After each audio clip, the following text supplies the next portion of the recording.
E aí, pessoas, a paz do Senhor para todos. Aqui quem vos fala é Guilherme Ferreira Góes. E hoje, pessoal, no nosso vídeo eu vou explicar para vocês uma das teorias mais populares do período iluminista. E eu acho que é um conteúdo de suma importância para que a gente possa compreender de fato qual era o pensamento, qual era a tese desses filósofos. Mas antes, pessoal, nossa explicação aqui sobre o conteúdo que eu queria passar para vocês sobre o iluminismo já está acabando. E eu gostaria de perguntar para vocês se porventura vocês não têm uma ideia de uma nova série de conteúdos ou as sagas, né, como a gente fazia no passado. O canal aqui se pretende a analisar cultura sobre o viés cristão. Então, a gente pode falar de arte, a gente pode falar especificamente, sei lá, de filmes, podemos falar de livros, podemos analisar outras épocas, outros períodos da filosofia, podemos fazer uma análise da história. As possibilidades são muitas, mas eu gostaria de ouvir a opinião de vocês, no caso de ler a opinião de vocês. O que é que, no momento, está sendo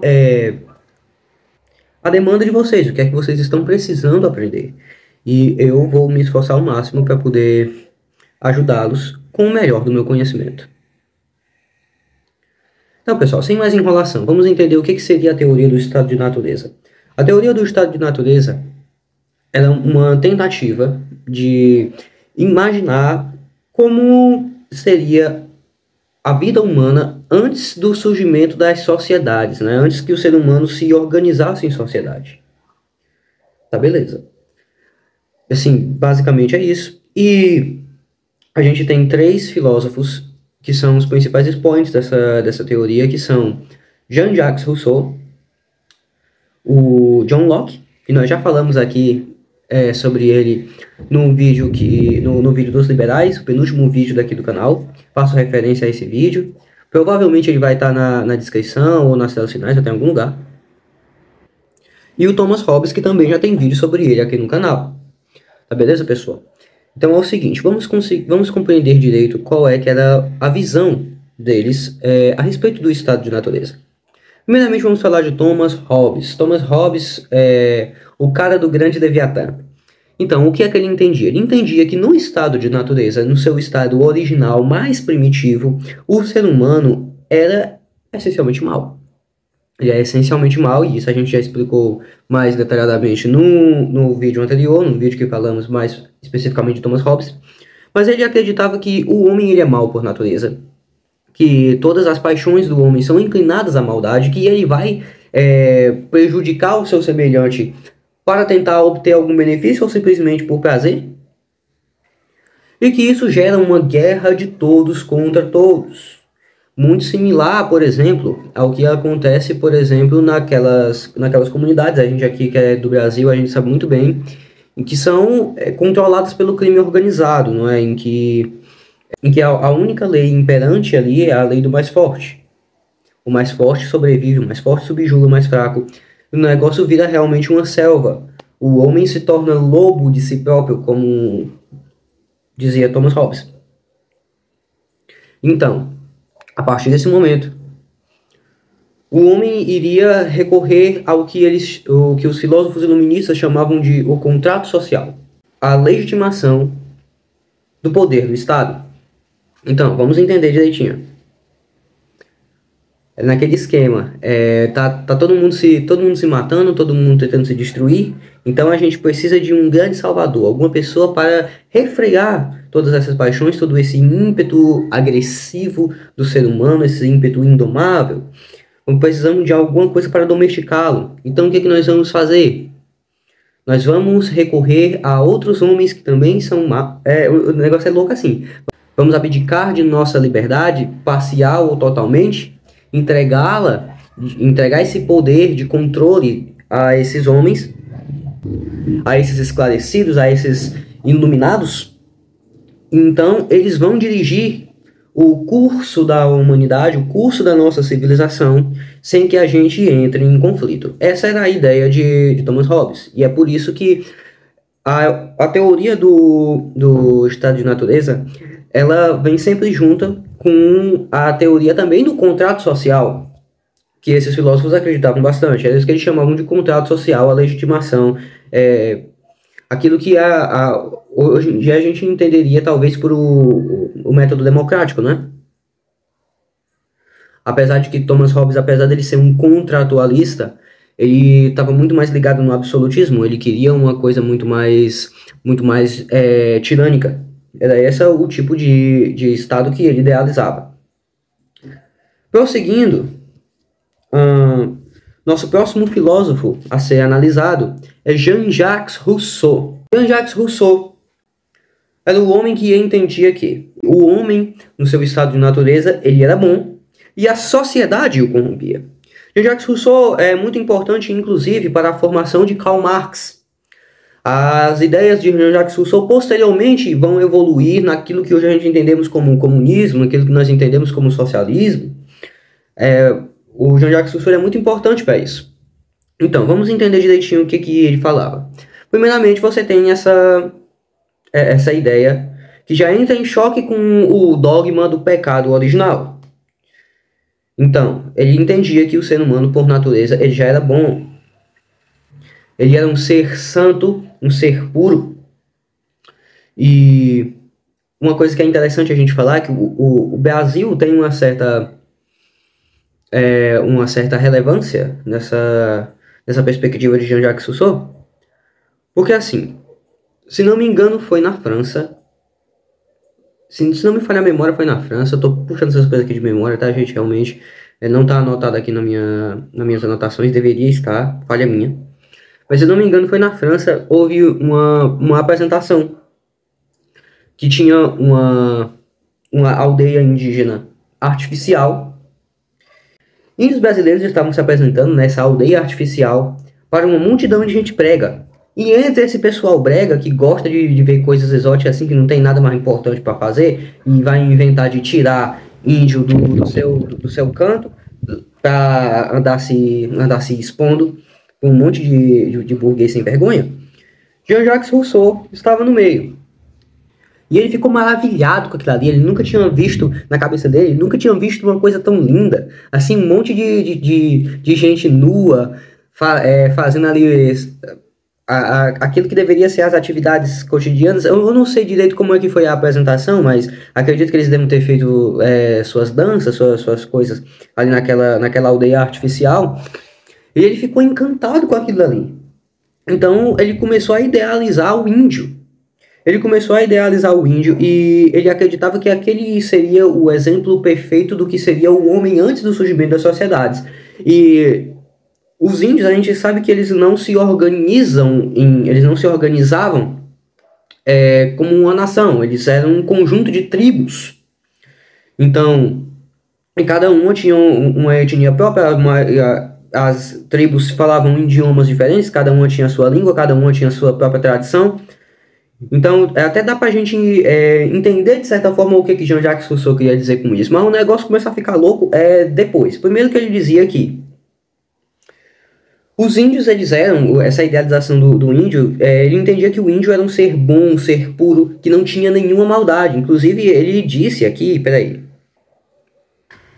Então, era nisso que Rousseau acreditava. E ele acreditava que o grande elemento corruptor do ser humano seria a propriedade privada, que começou a dividir a organização humana em hierarquias. Aqui a gente já começa a ver que há um entendimento errado, ou talvez uma canalice, eu não sei precisar para vocês, mas digamos que fosse um equívoco. Porque a gente sabe muito bem, e nós aqui que somos brasileiros, a gente conhece esse tipo de coisa, que os índios, apesar deles se organizarem em tribos, deles terem esse tipo de organização que não é algo tão complexo quanto as sociedades, quanto as nações contemporâneas, eles ainda assim tinham hierarquias, e inclusive eram hierarquias assim muito sãs, se você parar para pensar. Tipo, o que é o pajé? Ele é o índio mais velho, mais experiente, e ele é aquele que conhece a história, que conhece a cultura, conhece a tradição daquela tribo. Então ele é responsável por manter esse legado.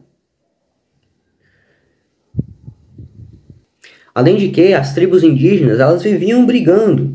E por que elas brigavam? Se não por propriedade privada. Sim, cara. Inclusive, muitas vezes que europeus entraram em conflitos com índios, com indígenas, foi porque os europeus invadiram aquele que era o território da tribo.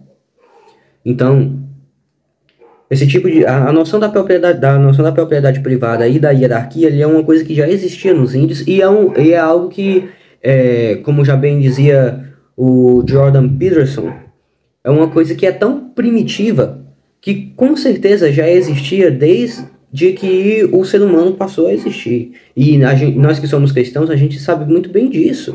A gente sabe muito bem disso, que no próprio Gênesis nos fala que conforme a humanidade foi se desenvolvendo, as pessoas começaram a construir cidades. Isso foi muito no princípio ainda da humanidade, né? Começaram a construir cidades e, logicamente, as cidades tinham a sua administração e havia hierarquias naquele sistema. Mesmo sendo um sistema muito antigo, na verdade, o sistema primordial, por assim dizer. E chegando finalmente em John Locke, talvez o John Locke tenha apresentado a síntese do pensamento de Thomas Hobbes e de Jean-Jacques Rousseau. Bem, realmente o John Locke acreditava que no estado de natureza haviam muitos conflitos. Porém, ele acreditava que, na verdade, o homem, assim como em toda a sua filosofia liberal, ele acreditava que o homem estava tentando, na verdade, não fazer o mal, e quando ele fazia o mal, não seria para prejudicar outra pessoa, mas seria para garantir os seus próprios direitos, que seriam justamente aqueles três direitos naturais que ele defendia, que seriam o direito à liberdade, à propriedade e o direito à vida. John Locke defendia aquilo que a gente conhece como justnaturalismo, né? Os direitos naturais que são inerentes ao ser humano.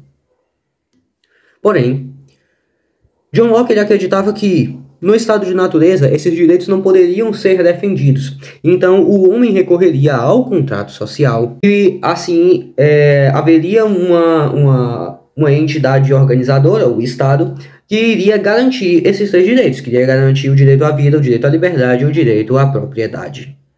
Então, de forma muito resumida, essa é a exposição que eu tinha para fazer do pensamento desses três filósofos a respeito do estado de natureza, e aqui a gente já pode começar a analisar melhor como seria isso. A primeira coisa que eu gostaria de fazer era ler uma citação do próprio Jean-Jacques Rousseau a respeito do que ele entendia do estado de natureza, do contrato social. Ele disse assim: o homem nasceu livre, em toda parte se encontra sobre ferros, de tal modo acredita-se o senhor dos outros, que não deixa de ser mais escravo que eles.